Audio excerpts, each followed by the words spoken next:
And sound check this mic. So. Hopefully this isn't super loud or super quiet. Oh no, it's good. Cool. Welcome everyone to the Olympic. Really glad you're here. Hello, Katie. Hi. Hi. So we have regular classes every week. Chandra's here every single Tuesday. On Wednesday night, only tomorrow, we have something very special. We actually have two very special things. Maybe I should only tell you all about one of them so you don't have to choose. It's really difficult to choose. I had to choose last week and it was awful. Yeah, and why can't we just have everything we want? That's what the practice it does, right? It just gives us everything we want, and then we happy forever. Excellent, glad to hear it.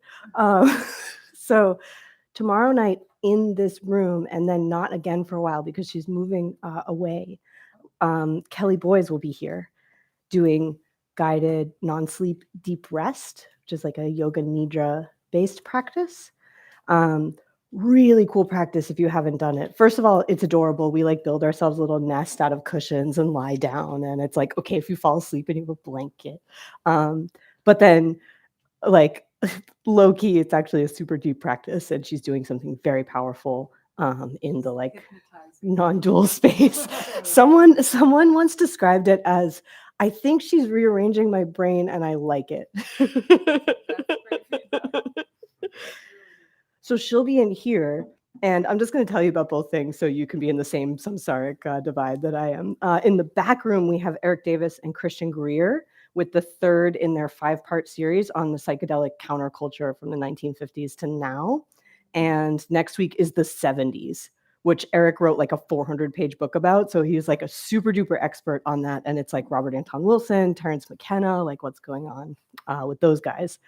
And that class was originally supposed to be an hour and a half, and it's been going like 2.5 hours because the Q&A is like super lively, and there's some like real kind of like psychedelic elders part of that community. So that's tomorrow night. And then two other things I want to tell you about. One is that on Friday night, we have a belly dancing workshop that is also simultaneously a drumming workshop. So there's two people running it, and it's like, yeah, and Chandra's going to be there as a participant. So yeah, you can hang out with Chandra on Friday.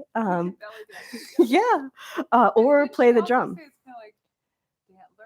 Dance to live music. Yeah. So we were wondering, is that sort of more geared towards? So she has belly dancing, or you can also just show up and dance. Like Casey is like pretty accepting. Yeah. So if it's just like, oh, it's Friday night, I want to like get down a little and I don't know how to belly dance, like yeah. Yeah, you can be here and you can dance. Yeah. And then the drumming is also like very chill and loose. Like we have some serious drummers in the community, but the drumming instruction is like bring something that you can hit. So you could just bring like a pot or something if you want. Bring a bucket or a box or a book. I have a friend who teaches drumming. She's like, just bring a book and you can pound on the book. Yeah. Or an empty box. Yeah, or we've got whatever that thing is. Someone left that here at a party. There's like a black box, a literal black box over there. Important to have that in your Olympic. Okay, so we have that on Friday. And on Saturday night, we're doing a metta dance party with Tashin. So if you're not on Twitter, you might not know who Tashin is, but he's a wandering monk who does heart practices. And he travels all over the world doing heart practices, teaching heart practices, talking to people about heart practices. And what we do is we sit in here and we do a bunch of metta, which is loving kindness meditation.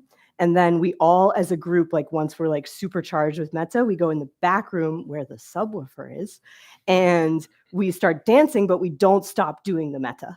And so I've done this with Tashin before. It's really amazing. It's a really cool way to be at a dance party. So that's going to be on Saturday night. So that's all the announcements.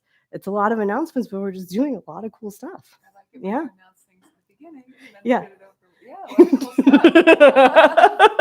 No, not that I don't enjoy it. It's just like usually we're too late. Yeah, and I can only do like two cool things. Yeah. So without further ado and announcements, really glad you're all here.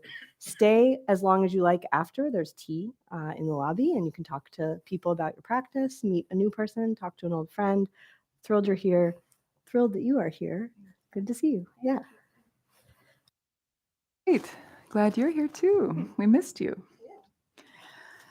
So because we're doing announcements, I'm sorry, but I'm going to do an announcement too, which is I am going to be at Esalen on March 17th to the 20th. And that's a really, really amazing place. Have people been to Esalen before? People have experience with Esalen? You've got to go. You've got to go at some point in your life. There are many different ways you can go, but it's one of the most beautiful places I've ever been. It's right on the cliffs of the Pacific Ocean in Big Sur, and there are natural hot springs coming out of the cliffs. You can literally sit in a hot tub and feel like you're just gazing right over the cliff into the water, and you can see sometimes the whales are migrating if it's the right time of year. I don't know if March. I don't think March. I haven't been in March for years. Usually I go around Christmas and there are whales migrating south for the winter. And that's a really beautiful sight to see. And then also it's a monarch butterfly migration path too. So I'll be teaching a retreat called One Ground, Two Paths, Two Results. And it's a meditation retreat. We'll also do some feeding your demons. And it's basically about the ground of being, learning about what is the ground, what is the nature of mind, and what is the experience of touching into that. And then when we leave the ground, what do we do? That's the two paths. The one path is forgetting who we are, and the other path is remembering who we are, right? So, and based on those two choices, those two paths, we experience two results. When we forget who we are, we experience samsara, the cycle of suffering, existence, round and round. When we take the path of remembering who we are, we experience nirvana, remembering who we are. So samsara, nirvana, states of mind, remembering, forgetting. So that we'll explore those themes in that retreat. We'll sit outside, we'll meditate in nature, we'll look over the Pacific Ocean if the weather permits, and it's going to be a really wonderful time. Again, March 17th to the 20th. And you can find that on my website, chandraeaston.com, or esalen.org. It's a very magical, old NorCal, traditional, bohemian, hippie, psychedelic, cutting-edge research from the early days. Fritz Perl, Stanislav Grof, all those fellows, all those people were doing a lot of their experimental therapeutic techniques there and developing their work. It's a very cool place. Kind of like maybe like the Alembic is trying to be. It is now. Yeah, spiritual cousins. Yes. Yeah. We're all welcome here. Good. Okay, so you have your sheets. Thanks for making more copies, Katie. So we'll look at the top. You can share with a neighbor if you don't have one. Does everybody have one? So you can keep these. You can take them home, or you can hand them back in at the end of the night. It's up to you. And every night we do this opening prayer, which is at the top. It's the Narayani prayer from the Devi Mahatmya, verse 12. Okay, so we'll do it in Sanskrit. We'll do it 11 times tonight because it's a way of learning. I want you all to really start to feel familiar with this prayer, maybe even learn it by heart if you haven't already. It's in Sanskrit. The English translation is below. I bow to Narayani, the goddess who takes away the afflictions of all. She is the refuge of the downtrodden, and she is also the very act of turning toward the Supreme. So she is not only the Supreme goddess, but she's also that aspect within us that knows to turn towards it, right? There's like the big Supreme, and then there's the little Supreme, which is in our heart, in our instinct, and that calling to turn towards the Supreme. The word-for-word translation is at the bottom. We won't go into too much detail tonight. Again, feel free to take this home and study it on your own. We'll do 3 times actually call and response, and then we'll do the rest, the following 8 together. But I really want you to feel like you are doing mouth yoga. There's some parts in here where you'll see a dot under the N, and that means it's a retroflexive N. It's like a na, that the tongue curls back to the roof of the mouth. You could try it now. Na, na, na. Yeah, instead of na, it's na. Mm-hmm. So you see the first word, sharana, sharanagata. I don't have my glasses on, but I think the T also has a dot. Does the T have a dot? No, the T doesn't. So it's just the N. Sharanagata. Good. And then when there's a line over a vowel, it just means it's longer. It's like 2 counts instead of 1. So the next word is dinarta. Dinarta. Good. Paritrana. Paritrana. Parayane. Parayane. Sarvasyarti. Sarvasyarti. Hare Devi. Narayani. Narayani. Namostute. Okay, good. So now we'll do the melody. I'll say the one line and you repeat. I'll do another line and you repeat like that. Okay. Let's close our eyes and take a few deep breaths.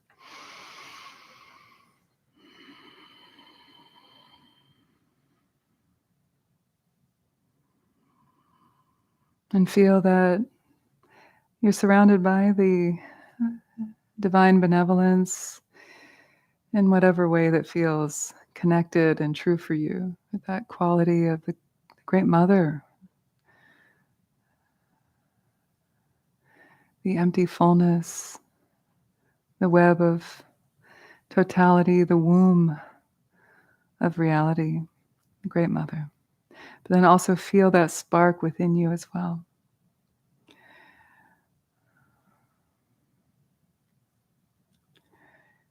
Sharanagata dinarta, Sharanagata dinarta, Paritrana parayane, Paritrana parayane, Sarvasyarti hare Devi, Sarvasyarti hare Devi, Narayani namostute, Narayani namostute.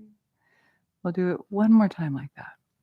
Sharanagata dinarta, Sharanagata dinarta, Paritrana parayane, Paritrana parayane, Sarvasyarti hare Devi, Sarvasyarti hare Devi, Narayani namostute, Narayani namostute. Good. Now we'll do 8 times together. Sharanagata dinarta, Paritrana parayane, Sarvasyarti hare Devi, Narayani namostute. Sharanagata dinarta, Paritrana parayane, Sarvasyarti hare Devi, Narayani namostute. Sharanagata dinarta, Paritrana parayane, Sarvasyarti hare Devi, Narayani namostute.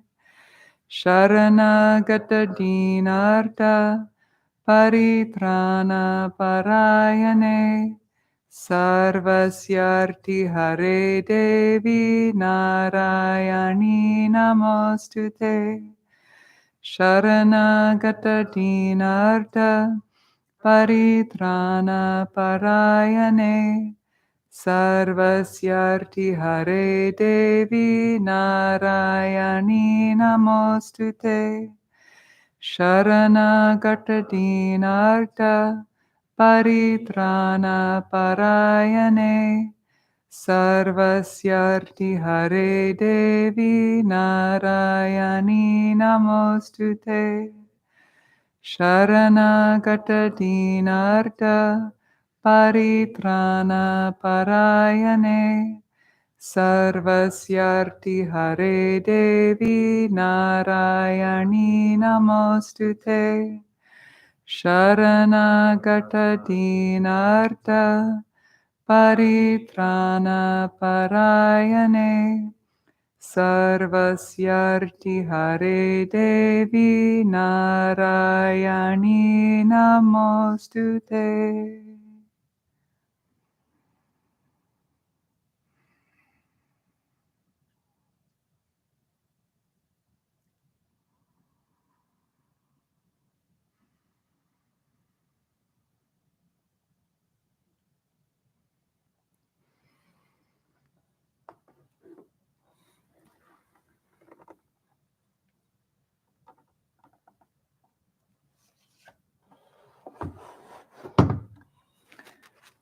Okay, so now before we do our sit, we're going to do a little bit of movement to prepare the body for meditation and some pranayama. Okay, so we're going to do the seated warm ups, what are called the dasha chalanam, the 10 churnings.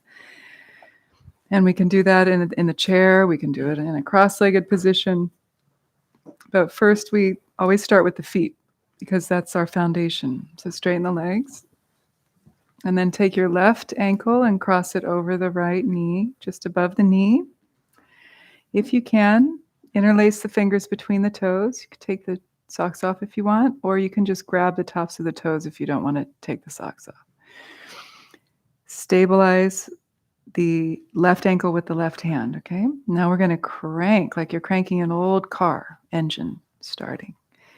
Do 30 reps, 6, 7, 8, 9, 10, 11, 12, 13, 14, 15, 16, 17, 18, 19, 20, 21. You can palpate up and down the calf if that feels good for you. Let's say, and 30. Reverse. 1, 2, 3, 4, 5. Keep massaging the base of the leg, finding any tender points, increasing circulation, the lymph flow.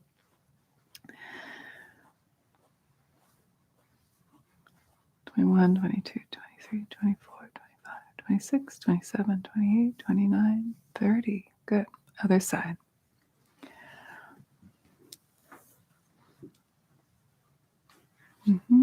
Good. And 1, 2, 3, 4, 5, 6, 7. Palpate up and down the back of the calf. Let your thumb really find the tender points. Yeah. Remember this calf. The calf is the heart of the leg. It helps the blood and lymph pump in and out of the leg as we walk, as we move. So it can get kind of tender. A few more. And then reverse. 1, 2, 3, 4, 5. Really crank it. Don't be shy. Yeah, like really see how much range of motion you can get with the ankle. And then you're breathing naturally, just some nice, deep, even inhale, even exhale, releasing tension with the out breath. Last few. And let's say that's 30. Shake out your legs a little bit. And then take a comfortable cross-legged position. If you can, you take lotus. If you like to sit up on a meditation seat, you can also do that. So now we've done the base. We're going to jump up to the top and work our way down the body. Okay, so we're going to roll the head, exhale, chin down, and then turning to the right. We'll do 5 reps, circling around within your own range of motion. It can be small, medium, or large circles, whatever is appropriate for your neck. Relax the jaw and also relax the shoulders. Keep the breath in the belly. Good. Your hands can just be on your thighs. Or if you're in lotus, you can hold the balls of the feet.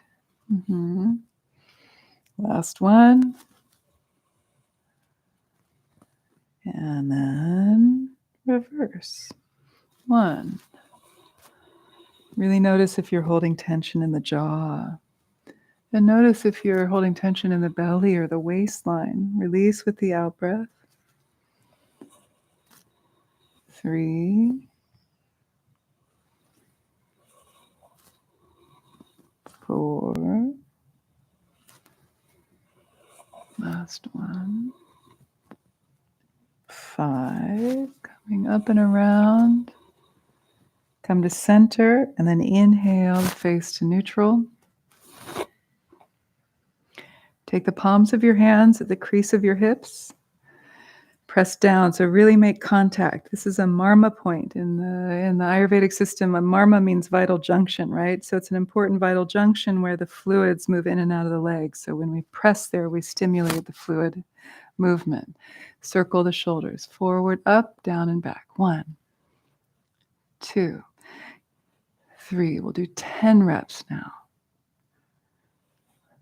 5, 6, 7, 8, 9, 10. Now reverse. Back, up, forward, and down. 1, 2. Good. 3, 4, 5, 6, 7, 8, 9, and 10. Back of the hands touching. Inhale, draw the hands in, and exhale, make an offering. 1. Now we'll speed it up and just breathe naturally. 2, 3, 4, 5, 6. Good. Keep the wrists touching as they rotate around. Good. 9. Last one. 10. And reverse. Now you get to receive. 1, 2, 3, 4, 5, 6, 7, 8, 9, 10. Now breath stroke. Don't hit your neighbor. 1, 2. The palms cut across the waist. 3, 4. Good. 5, 6, 7, 8, 9, 10, and reverse. 1. Good. 2. It's going to happen. 3, 4. I'm going to knock over this plant or ring the bell. 6, 7, 8, 9, and 10. Now back of the hands come together. Rotate the palms together. Interlace the fingers in front of the face. Now, this is a meditation here. Wrists are right in front of the eyes. Relax the ridge of the shoulders. Relax the jaw, the facial muscles. And then start to rotate the wrists and just watch the wrists like they're hypnotizing you. Let the eyes be soft. So don't look around the room. Don't space out. Stay focused in your own sphere of your own experience here. We're doing double time, right? So we do 10, but really we're kind of doubling it up. 7, 8, 9, 10. And then reverse. 1, 2, 3, 4, 5, 6, 7, 8, 9, 10. Good. Now release the hands. Helicopter arms. 1, 2. Let the head turn. 3, 4. Front hand taps the shoulder. Back hand taps the kidney. 7, 8, 10. Again. 1, 2, 3, 4, 5, 6, 7, 8, 9, 10. Hands on the knees. Navel. 1, 2, 3, 4, 5, 6. Again, as big or small, whatever feels good for your body, your movement. 9, 10, and reverse. 1, 2, 3, 4, 5, 6, 7, 8, 9, 10. Come to center, inhale. Exhale. Then inhale, start to wave the spine forward and back. 1, 2, let the head go. 3, 4, 5, 6, 7, 8, 9, and 10. Good. Coming to center. Sorry. Here. Okay, so then now maybe just watch this, because I know whenever I teach it, people do all sorts of different things, which is fine, but it's kind of fun to get this movement in a good way. So just watch, okay? So whether you're in lotus or just a cross-legged position, it might be a little hard if you're up higher on a chair, but in a chair, that's fine. Just make sure the knees are wide. You can widen the feet so the knees are wide. What you're going to do is I'm going to go to my right first. So my right hand slides to the middle of my right thigh, and it's another marma point. I'm going to press there. My left hand slides to the outer edge of the knee, and I turn from the navel as I exhale, and I fold down, and I try to get that shoulder to touch the knee. And I look back. Just watch. Inhale, I come up. Don't do it. Just watch. Hands switch. Did you see that? So I'm going like this from side to side, right? So when I go to my left hand glides to the middle of the left thigh, and my right hand glides to the outer right knee, and I'm turning. Key is to turn from the navel, okay? This is all about the navel. So I'm turning as I exhale, and then I'm emptying as I come down. You see that? So the back hip is going to want to come off the floor a little bit. Try to keep it on the floor, but it's okay if it comes off a little bit. You look back, and then inhale up. Okay? So there's this kind of movement with the shoulders. And the arm that you're going away from stays straight, as straight as you can. All right, so let's try. Come to center, hands on the knees. Inhale. Yeah, even if for like now, if you could get down lower, it's good. Then you can pop it back up when you need to. But be safe on the knees. All right, inhale. Then exhale, start to glide the right hand to the mid-right thigh, left hand to the outer left knee, shoulder comes down, left shoulder to the right knee, look back, and then inhale, come up. Then from the navel, you turn as the hands switch, exhale, folding, right shoulder to the left knee, or at least getting towards that. Inhale, come up. You feel that? Exhale, turn from the navel. Keep the hips rooted on the floor. Come down. Inhale, come up. Exhale, glide the hands, switching, and turn from the navel. Good. Inhale, come up. Turning, exhale from the navel. Primary move is from the navel, drawing back to the spine. Inhale, up. Exhale, turning, folding. Look behind you. Inhale, up. We'll do one more round each side. I'll watch. Exhale, gliding. Turn from the navel. Good. Try to get that left shoulder to the right knee. Inhale. Exhale. Try to get that right shoulder to the left knee. That's it. That's it. Inhale, come up. Good. Any questions about that? So straighten your arm a little bit more. Okay, you're coming down and you're still a little bent like that. So straighten, and that'll help the shoulder come down. Anyone else?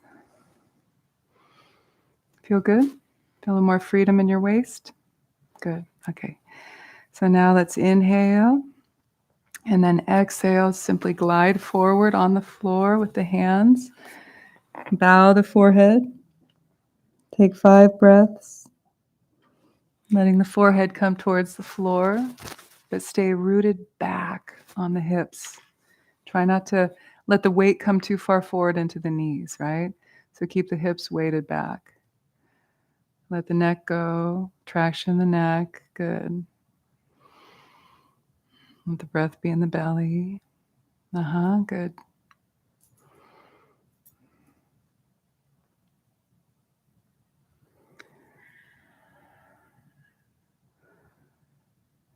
And then when you're ready, slowly come up. And now we're going to do a little core strengthening for our last move.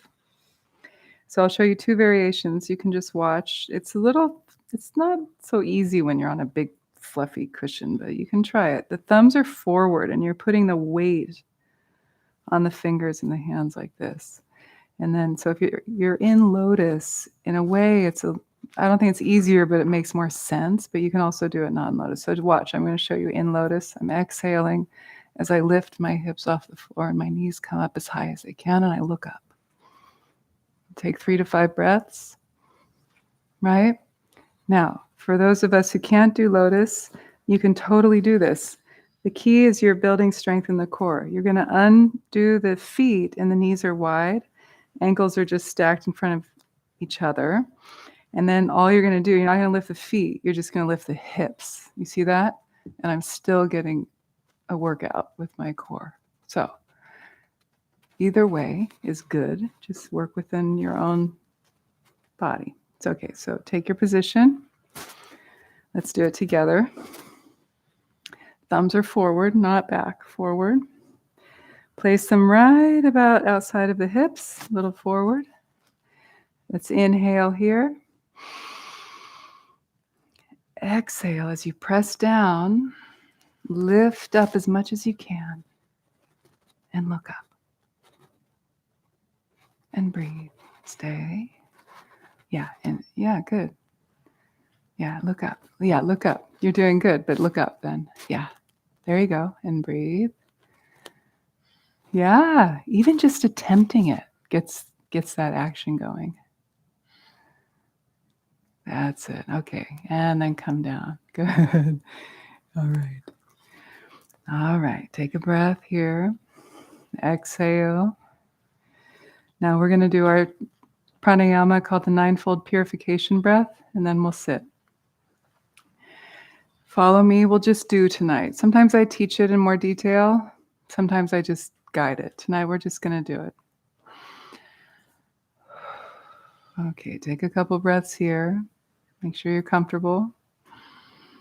If you can stay in the lotus for a few more minutes, stay in it. That's a classic shape, but please don't strain. Make sure the hips and knees are safe. Let's exhale completely together. And if you're new to this practice, let your eyes be slightly open so you can watch me. Inhale, raise the arms overhead. Exhale, bring heaven to earth as you bring the hands down. Make vajra fists, meaning place the thumbs at the root of the ring fingers, then gently curl the fingers around it. Place the back of your hands at the crease of the hips. Straighten through the elbows as much as possible. Inhale.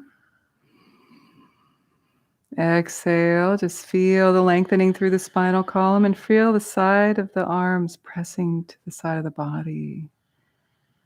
Good. And then so whoever's doing a strong ujjayi, we don't do strong ujjayi with this pranayama. So let go of that constriction at the throat a little bit. And then exhaling completely. Inhale, your left arm is going to go out to the side. Bend the elbow. Circle the wrist once. Place the index finger on the left nostril. Exhale through the right. Cleansing the right channel. As you empty, the hand comes down to the waist. Press it. Inhale the right arm out to the side. Bend the elbow. Circle once with the wrist. Place the index finger on the right nostril. Exhale through the left. Cleansing the left channel. At just about when you're empty, the hand can fall like a leaf falling to the ground. Again, same thing. Left arm out to the side. Inhale. Imagine you're breathing in rainbow light to every cell of the body. Place it. Exhale, cleansing that right channel. Release. Inhale. It's okay if the elbows can't be straight when they're at the waist. Don't worry about it. Place it. Exhale, cleansing that left channel. Release. Last time to the left arm rising. Inhaling. Rainbow light is a purified essence of the 5 elements and the 5 wisdoms. Exhale through the right nostril, completely cleansing that right channel. Release. Inhale the right arm. Rainbow light filling every cell of the body, cleansing every cell of the body. And then exhale through the left nostril, cleansing that left channel. And release. Hands to the waist. This time a nice deep inhalation. It's going to be a 3-part exhalation, cleansing the central channel. A third out, another third out, and then the final third. Little push. Inhale, release the hands. Exhale, rest them on the thighs, and rest the natural breath, resting in wisdom prana.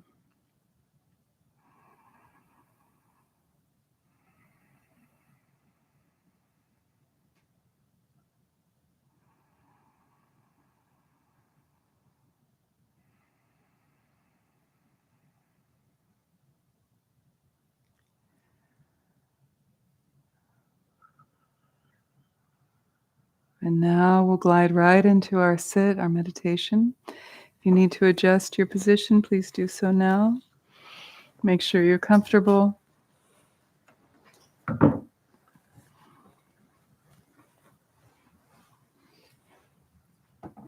We're going to sit for 35 minutes, so make sure you're in a position that you can hold with stillness as much as possible for that period of time.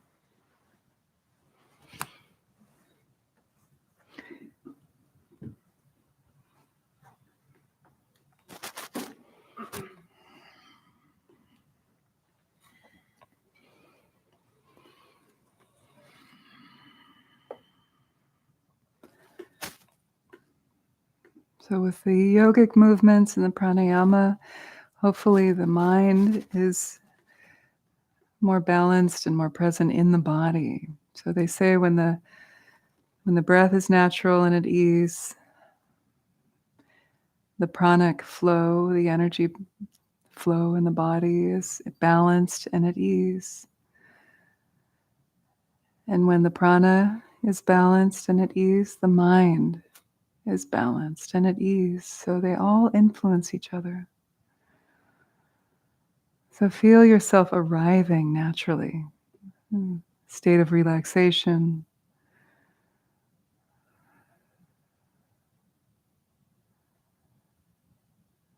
The relaxation is the first ingredient to the meditation. Without it, we become fatigued and frustrated and unhappy. So if you wish, take a few deep, conscious in-breaths and release any extraneous tension with the out-breath.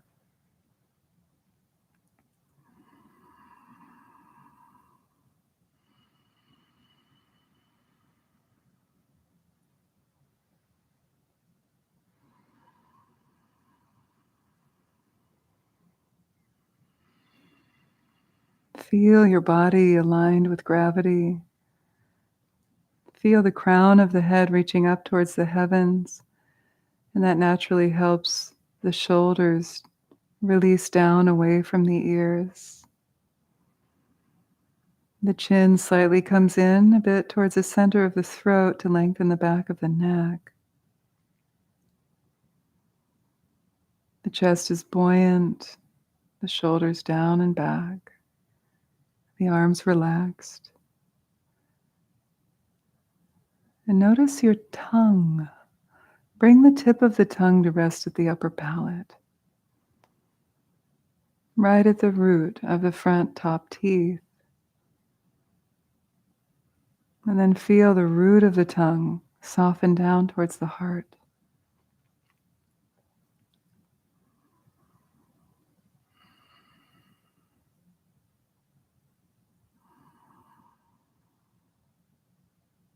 And let the lower molars release down and away from the upper molars.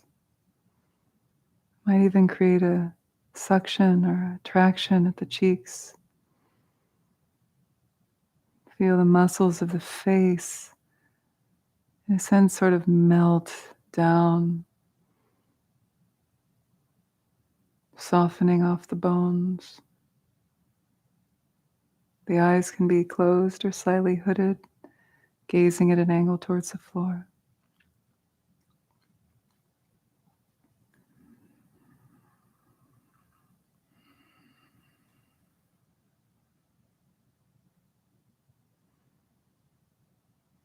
And notice the belly. Notice if there's tension at the belt line, whether it's the front, the side, or the back.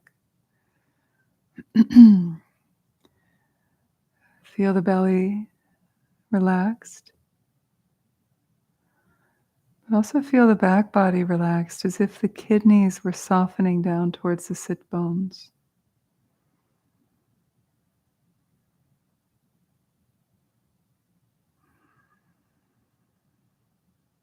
And as you breathe, the breath fills the body like water pouring into a pitcher, filling from the base to the middle to the top. And as you exhale, feel the breath leaving the body like water being poured out of the pitcher from the top, middle to the base.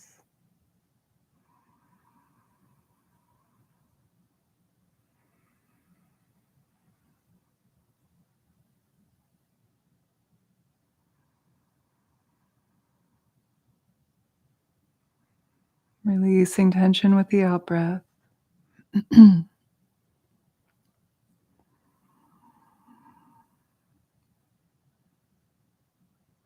hips and legs comfortable, relaxed. And the palms facing down on the thighs or on your lap as you wish.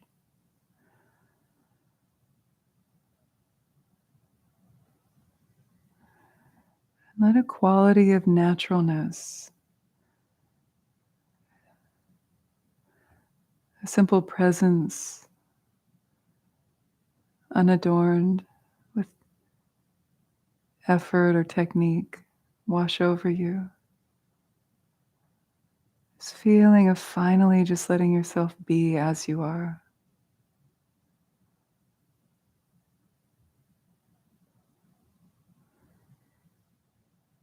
This kind of radical shift away from the me project or trying to better yourself, but instead release striving.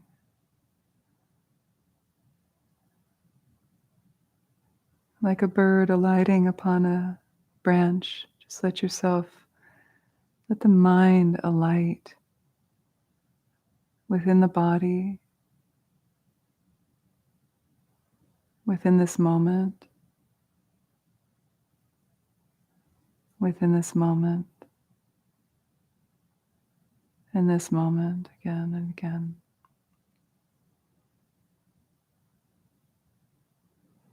It may seem boring in the beginning, but it's actually a portal into the most magical place you've ever been.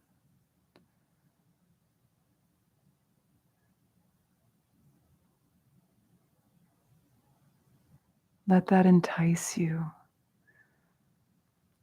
into shedding the cloak of your habitual thought patterns.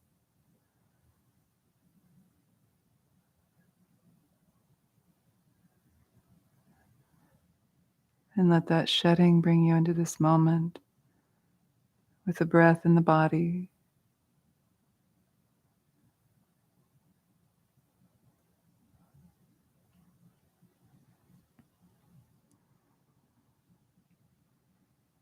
And this simple quality of presence that's always there with you.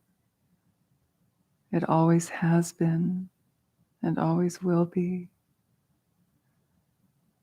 Like the air you breathe.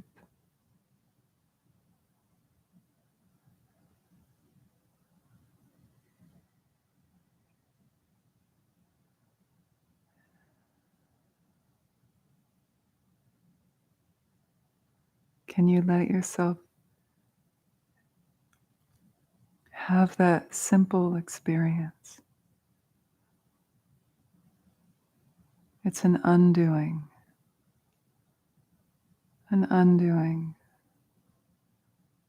in the best sense of the word.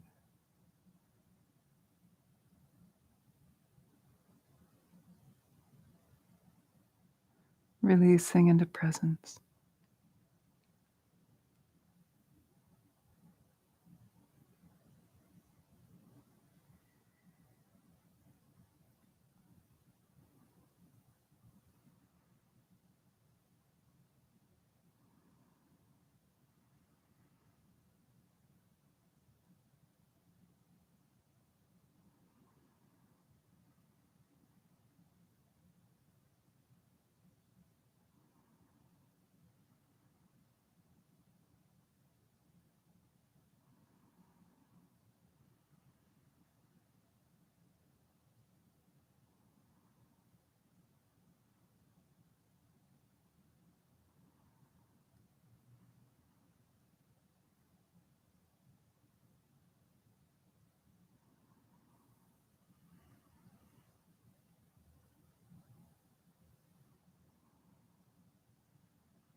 When resting from the vantage point of awareness, like the air you breathe, because the awareness permeates thoughts, sensations, memories, and so on, distraction, fatigue, you name it.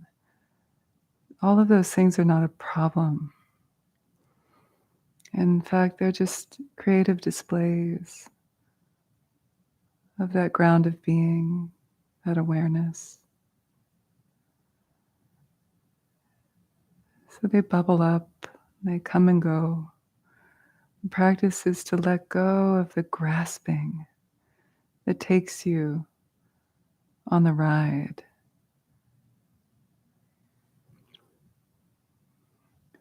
These same old reruns we think are so interesting.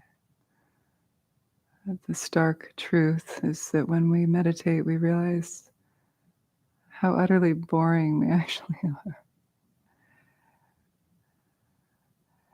In the sense that often these thoughts are just looping. And for this period of meditation, we can practice releasing the habitual pattern of grasping onto those impressions and thoughts that arise. Releasing with the out breath and returning to the quality of presence that pervades those thoughts. And rest from that vantage point rather than the vantage point fused with the surface waves of thoughts. The tool is releasing with the out breath, returning to the quality of a more spacious, expansive awareness, like the space within which thoughts and memories arise and pass. And then stabilize that. It's not a spaced out quality, it's a spacious quality.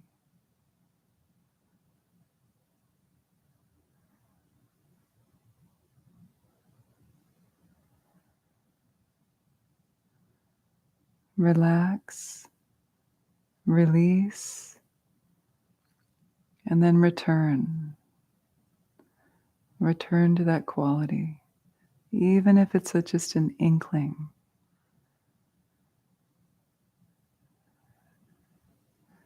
It's that quality of gazing out into the sky, that spacious, open quality,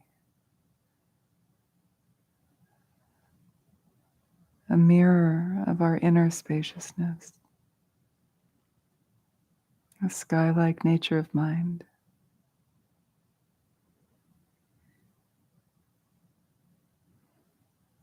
It's a true ground of being.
Next ingredient to meditation after relaxation is stability.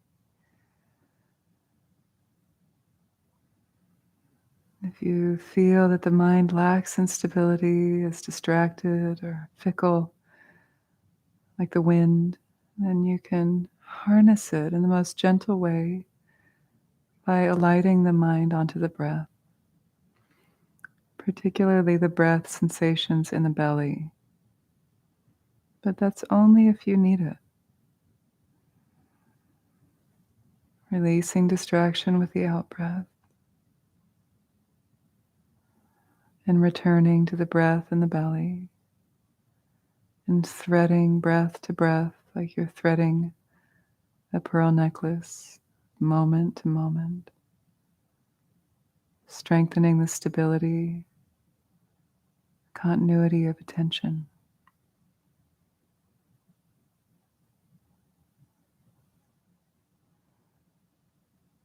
Again, this is the portal into the treasure trove of your own awareness. Without relaxation, without stability,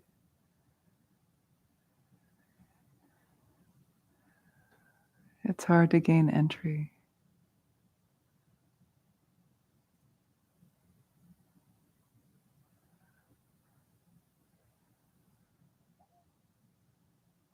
Release distraction with the out-breath. Come to the present moment and thread the eye of the needle. Stay. Don't go. Stay.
Buddha taught that we suffer because we cling to the sense of I and mine.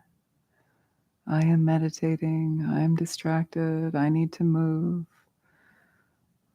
I'm no good, whatever. And then mine, my identity, my friend, my partner, my life, I and mine, and the ego, the identity that's wrapped up around that. Can you collapse the duality of the sense of I and mine?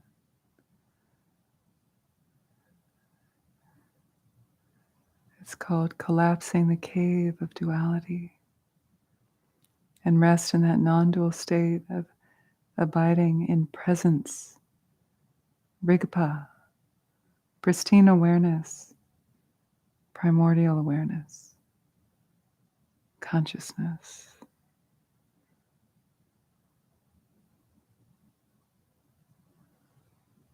Can you rest in that, even for a moment?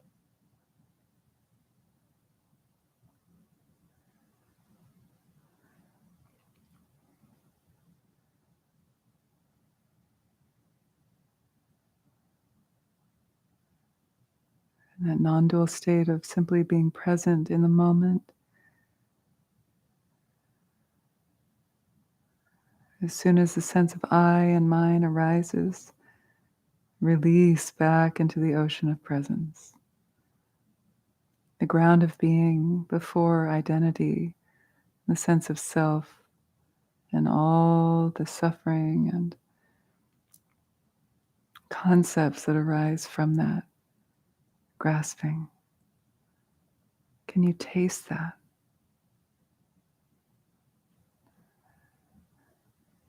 That's liberation.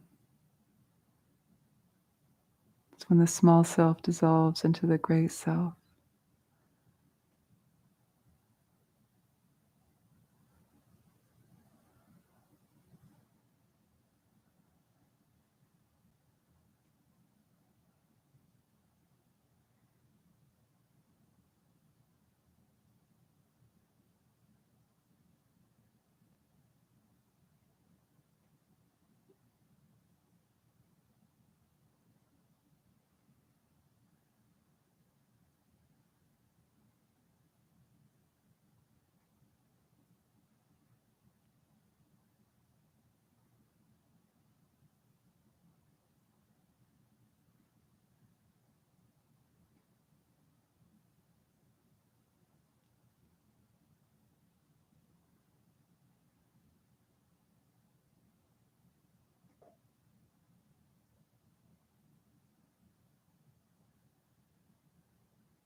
And now another form of meditation is to chant. Chant mantra. We'll begin with some a cappella, just simply a chant to Tara, the female Buddha of compassion, savior us, just like Narayani. In the Hindu tradition, she saves beings from the ocean of samsara. The mantra is Om Namo Arya Tara. Om, I pay homage to the noble Tara. And let this be a continuation of your concentration, your meditation. Feel free to join in when you're ready.